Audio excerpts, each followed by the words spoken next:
তাকবীর দেওয়ার জন্য আগে বলেন রেড সবাই। রেড সবাই মানে কি? মানে সবাই কি লালে লাল হয়ে গেছে? শুনি নাই, রেডি? হ্যাঁ ready ready. Let's get started.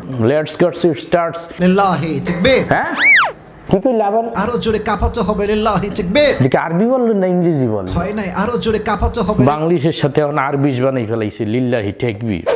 আমার আম্মু বলেছে আপনার সাথে সুমুকে আসতে বলে বিরিয়ানি রান্দি খাওয়াবে। গ্যাস আমার বিরিয়ানি লিয়ে গেছে, আমার বিরিয়ানি চিন্তাই গেছে। আসিফ ভাই আমার বিরিয়ানি দখল করে ফেলাইছে। আচ্ছা আচ্ছা, মাশাআল্লাহ। মাশাআল্লাহ মাশাআল্লাহ। তো আমি যুবকদের উদ্দেশ্যে এতটুকু বলতে চাই, যুবক শোনো, তুমি যখন ইস্টাবলিশ হয়ে যাবে, হ্যাঁ আমিও যুবক ভাইদের বলি, তুমি যখন স্ট্যাবলিশ হইতে চাও তখন প্রথমে শুরু করবে হাফিজুর রহমান সিদ্দিকী সাহেবের কণ্ঠে। আল্লাহ তাআলা বলেন, আমি আল্লাহ স্বার্থপর নয়, যে কারণে বেঈমান তুমি আল্লাহর বিরোধিতা করতেছো। আমি আল্লাহ তোর পানি বন্ধ করি নাই, বাতাস বন্ধ করি নাই, খানা বন্ধ করি নাই, সূর্যের আলো বন্ধ করি নাই। বান্দা তুমি কখন আমি আল্লাহকে আল্লাহ বলে ডাক দিবা? যখন দেখবা যে মার্কেট পাইতে আসো না, মানে কেমন মানে ম্যাচিং হইতে আছে না, তখন আল্লাহ মামুনুল হক সাহেবের কণ্ঠ নকল করবা। আমার নবীর সুরত কেমন ছিল সেটাও বলতে পারবো, আমার নবীর সিরাত কেমন ছিল সেটাও বলতে পারবো, আমার নবীর নবুয়তের 63 বছরের জিন্দেগি বলতে পারবো। আমরা নবীর মাথার চুল থেকে শুরু করে পায়ের নখ পর্যন্ত গোটা শরীরের ইঞ্চি ইঞ্চি জায়গার বিবরণ আমরা মানুষদেরকে বলে দিতে পারবো। বলবেন কেমন করে বলবেন আপনি? তার কণ্ঠে দুই একটা হুঙ্কার দিবা, তাও যদি কাজ নয় পরে মিজানুর রহমান আজহারি সাহেবের সঙ্গে মিলিয়ে, আজহারি সাহেব তো একজন স্কলারশিপ প্রাপ্ত একজন মানুষ, এই কারণে তার বাংলা ইংরেজি সব কিছু বলার একটা শুদ্ধ একটা স্টাইল আছে, কিন্তু যখন ফলো করবা তখন তুমি নিজে ঠিকই কোনো পাইকারি ধরে বাংলা ইংরেজি আরবি উর্দু হিন্দি যা পড়বে, উগান্ডার ভাষা বললেও সব কটার ভিতরে ইংরেজি মিশ্রণ করিয়া একদম তুমি স্ট্যাবলিশ হয়ে যাবা, বুঝছো? আশেপাশে ভালোবাসার মানুষের কোনো অভাব হবে না, সুম্মা দিয়ার মানুষের অভাব হবে না বিরিয়ানির পর। You have to be establish man.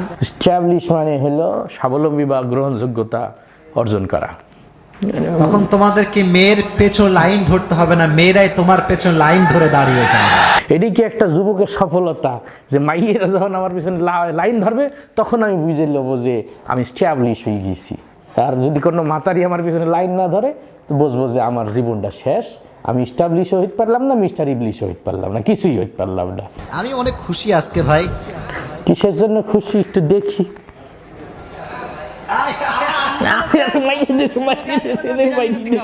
আচ্ছা আচ্ছা, মাশাআল্লাহ। ওকে ওকে ওকে, সাইডে দে উত্তেজিত হয়ে গেলাম, সাইডে দে। আচ্ছা ঠিক আছে ঠিক আছে, বসো বসো বসো বসো। এগুলো আচ্ছা আচ্ছা, মাশাআল্লাহ, এখন না, বসো বসো। আবার এই গোলাপ আবেগকে নিয়ন্ত্রণ করতে হবে। গুরুত্বপূর্ণ একটা কথা বলছেন, আবেগকে নিয়ন্ত্রণ করতে হবে। এত আবেগ ছাড়া হইলে হবে না, মঞ্চের উপর যাই এই আই লাভ ইউকে চুমাচুমি শুরু করে দেবে, আবেগকে কন্ট্রোল করতে হবে।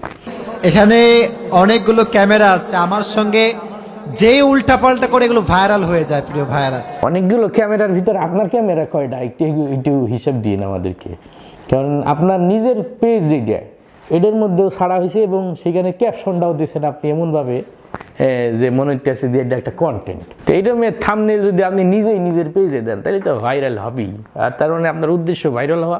আচ্ছা, এটা তো ভালোবাসার নমুনা, ঠিক না বলা? ঠিক, এটা ভালোবাসার নমুনা। এই ফুলটা কে যে নিয়ে আসছে? তুমি নিয়ে আসছো?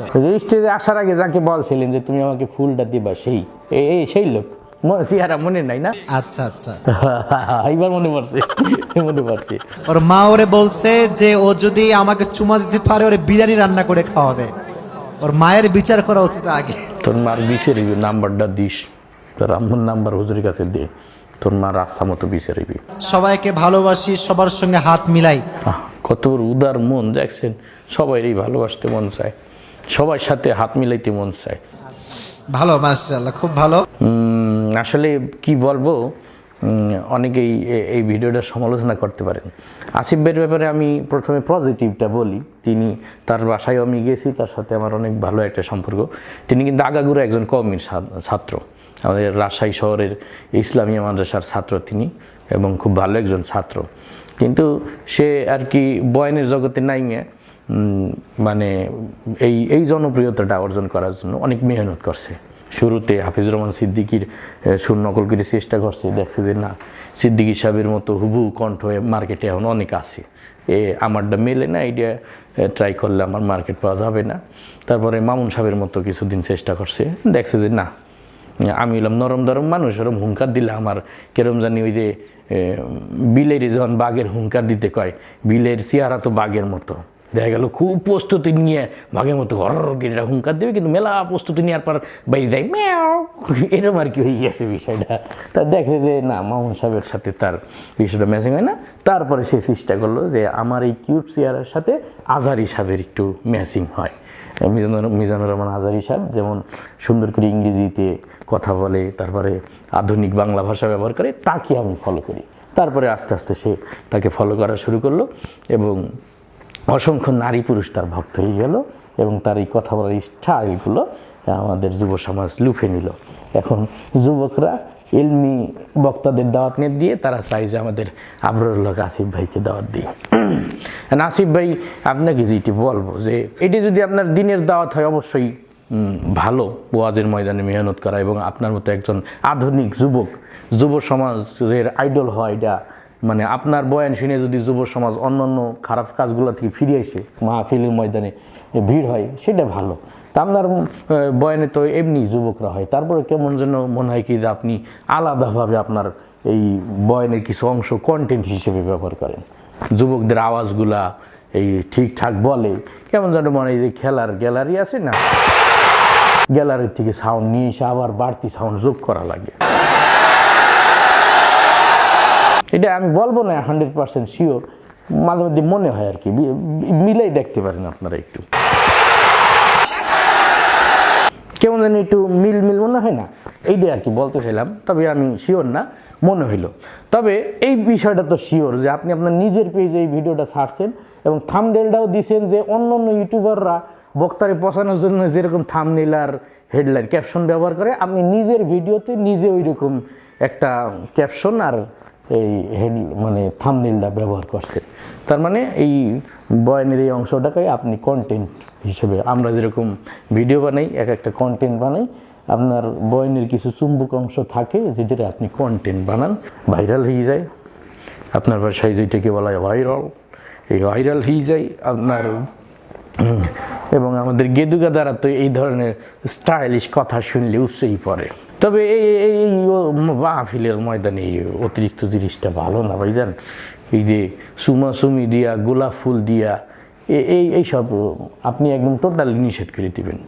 এটা মাহফিলের মঞ্চ, এ তো প্রপোজ ডে পালন করার মঞ্চ না, কিস ডে পালন করারও মঞ্চ না।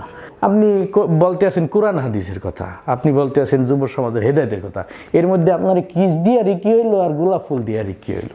ভদ্রমহিলাকে বলবো যে আপনি আপনার নফসটাকে একটু শুদ্ধ করেন, আত্মশুদ্ধ করেন।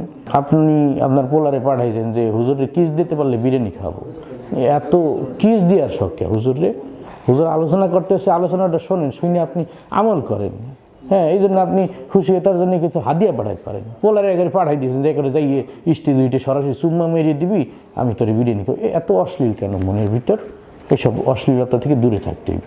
ওয়াজ মাহফিল সুমাসুমি করার জন্য না, ওয়াজ মাহফিল হেদায়েতের কথা বলার জন্য, হেদায়েতের কথা শোনার জন্য।